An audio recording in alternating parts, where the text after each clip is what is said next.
এখন থেকে আপনার প্রিয় সিরিয়ালগুলো ফ্রিতে দেখুন এক্সক্লুসিভলি শুধুমাত্র সান নেক্সটে। এখনই অ্যাপ ডাউনলোড করুন।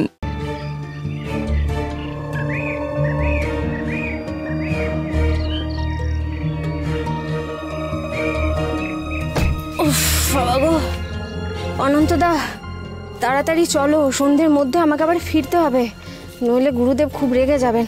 চলো চলো, তাড়াতাড়ি চলো। Yes madam. এ কি, তুমি কে? তোমাকে তো ঠিক চিনতে পারলাম না। আর অনন্তদা কোথায়? আমি অনন্তদার বদলে এসেছি। আসলে ওনার মায়ের হঠাৎ করে শরীরটা খারাপ হয়েছে, ওই জন্য উনি বাড়ি গেছেন। আপনি চিন্তা করবেন না ম্যাডাম, আমি আপনাকে যেখানে পৌঁছাবো সেখানেই পৌঁছে দেবো।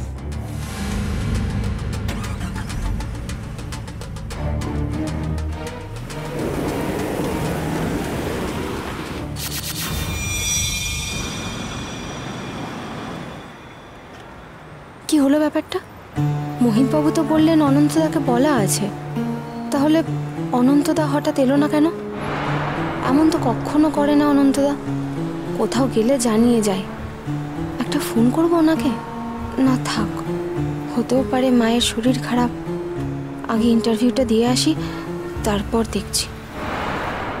টাটা পাখি, বাই বাই। ইস, আর দেখা হবে না গো তোমার সাথে, আর দেখা হবে না। মহিতদা যে তোমাকে ছাড়া থাকতে পারবে না, তাই মহিতদাকেও তোমার কাছে স্বর্গে পাঠিয়ে দেবো।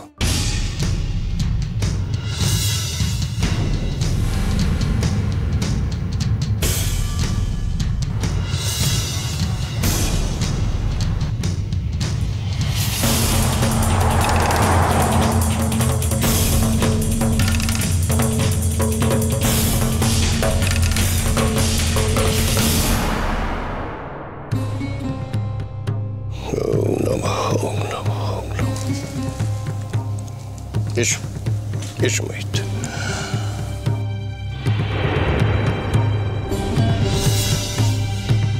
মোহিত, এই যজ্ঞ নির্বিঘ্নে সম্পন্ন হলে তোমার আর কোনো বিপদ থাকবে না, সব বিপদ কেটে যাবে। যাও, এবার যজ্ঞের জন্য প্রস্তুত হও। নিজের শুদ্ধির জন্য স্নান সেরে নাও। যাও। ও হ্যাঁ মোহিত, এই যজ্ঞের সময় তোমার সহধর্মিনীর তোমার পাশে উপস্থিত থাকা কিন্তু আবশ্যক, এটা মনে রেখো।